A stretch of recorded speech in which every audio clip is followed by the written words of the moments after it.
Bonjour à tous et bienvenue sur La Lettre Pro, le podcast IA, le podcast qui vous apporte chaque jour l'actualité professionnelle dans le monde de la radio et du podcast. Je suis Philippe Chapeau, votre hôte, et aujourd'hui, nous avons un programme passionnant pour vous. Commençons par une nouvelle excitante pour les amateurs de radio. Groupe de Radios vient d'élargir son offre avec 3 nouvelles radios thématiques exclusivement sur Internet. Ces nouvelles stations, la France musique baroque, la grande musique romantique et Paname. Années 90 viennent s'ajouter aux marques existantes la grande musique et Radio Paname. La création de ces radios spécialisées répond à une demande croissante des auditeurs pour des programmations plus diversifiées et expertes. Les auditeurs pourront désormais profiter de nouvelles et complémentaires programmations qui sont à la fois exclusives et minutieusement curatées. Le lancement de ces 3 radios thématiques témoigne de la vitalité du secteur radiophonique. Il démontre la capacité d'adaptation des acteurs traditionnels face aux évolutions des habitudes d'écoute. En proposant des contenus de plus en plus spécialisés et accessibles via les nouvelles technologies, Groupe de Radios se positionne comme un leader innovant dans le domaine. Ces 3 nouvelles stations sont déjà accessibles depuis les sites internet lagrandemusique.fr et radiopaname.fr. Vous pouvez également les écouter via les applications mobiles iOS et Android de La Grande Musique et de Radio Paname, ainsi que depuis leurs applications Apple TV et Android TV.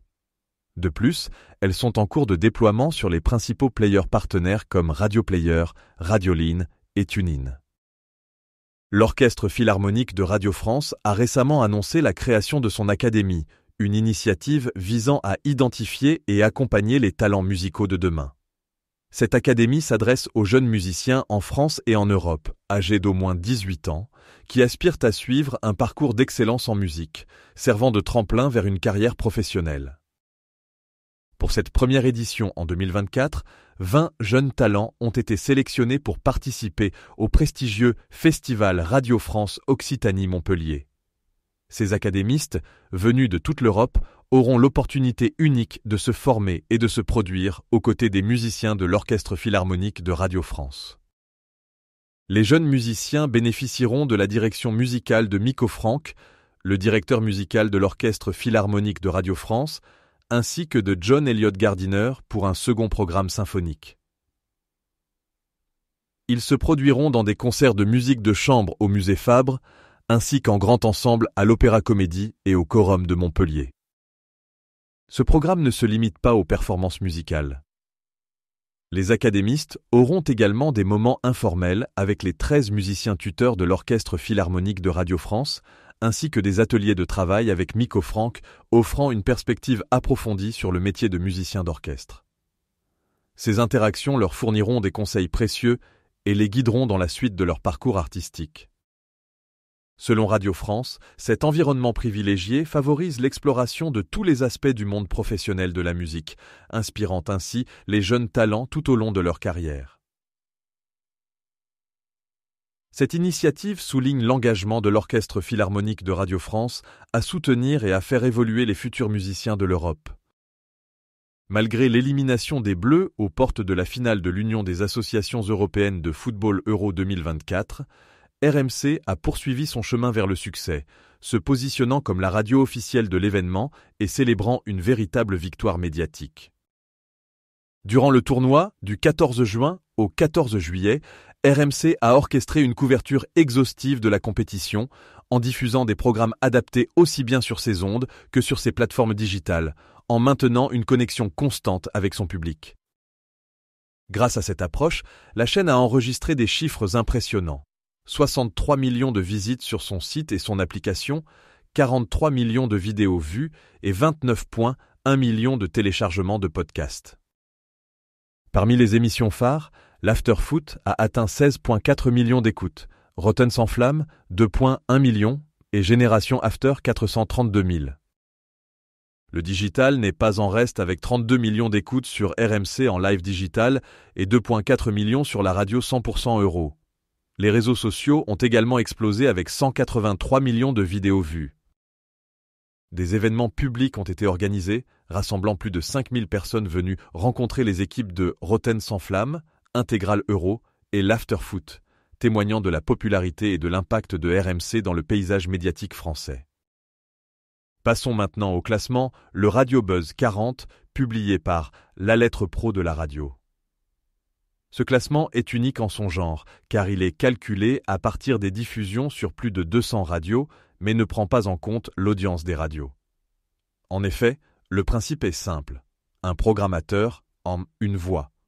Cela donne un avantage notable à l'humain sur la machine et les algorithmes. Ce classement est réalisé en partenariat avec La Lettre Pro de la radio et DJ Buzz.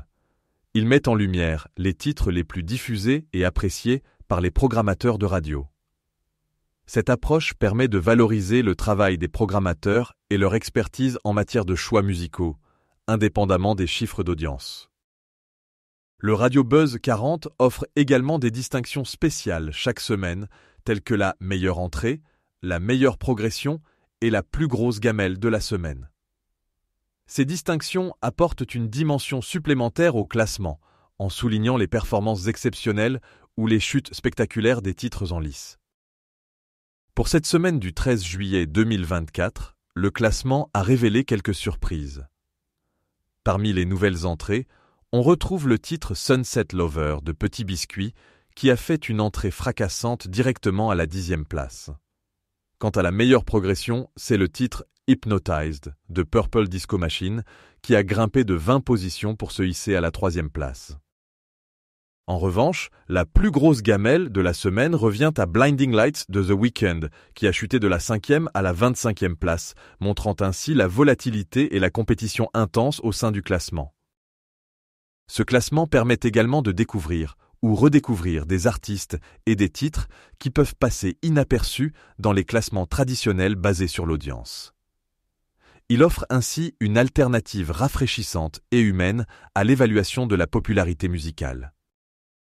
Pour consulter le classement complet et découvrir les autres titres en lice, rendez-vous sur le site de La Lettre Pro de la radio.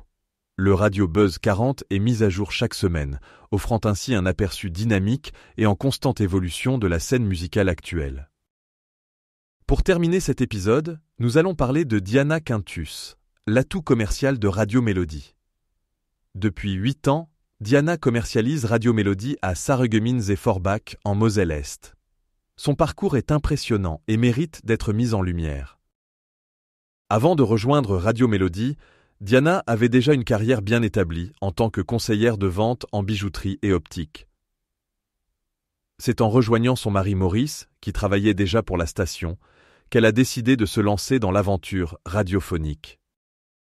Ensemble, Diana et Maurice forment un tandem commercial redoutablement efficace. Leur complémentarité est l'une des clés de leur succès. Maurice apporte son expertise technique et sa connaissance approfondie du milieu radiophonique, tandis que Diana excelle dans les relations commerciales et le développement de partenariats. Diana est particulièrement reconnue pour sa capacité à établir des relations de confiance avec les annonceurs locaux. Grâce à son expérience en vente et à son sens aigu des affaires, elle a réussi à développer un portefeuille de clients fidèles et à générer des revenus significatifs pour la station. Mais ce n'est pas tout. Diana est également une fervente défenseuse de la radio locale et de son rôle crucial dans la communauté.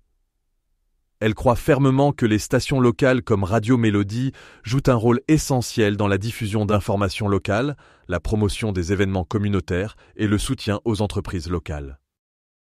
Son engagement et sa passion pour la radio locale se reflètent dans son travail quotidien. Elle n'hésite pas à aller au-delà de ses responsabilités pour s'assurer que Radio Mélodie reste une station de référence dans la région. Que ce soit en organisant des événements, en créant des campagnes publicitaires innovantes ou en soutenant les initiatives locales, Diana est toujours à la recherche de nouvelles façons de promouvoir la station et de servir la communauté. En conclusion, Diana Quintus est un atout précieux pour Radio Mélodie. Son parcours, son expertise et son engagement envers la radio locale en font une figure incontournable du paysage radiophonique de Moselle-Est. Nous lui souhaitons de continuer sur cette voie de succès et de continuer à inspirer ceux qui l'entourent. C'est tout pour aujourd'hui. Merci de nous avoir écoutés et à demain pour un nouvel épisode de La Lettre Pro, le podcast IA.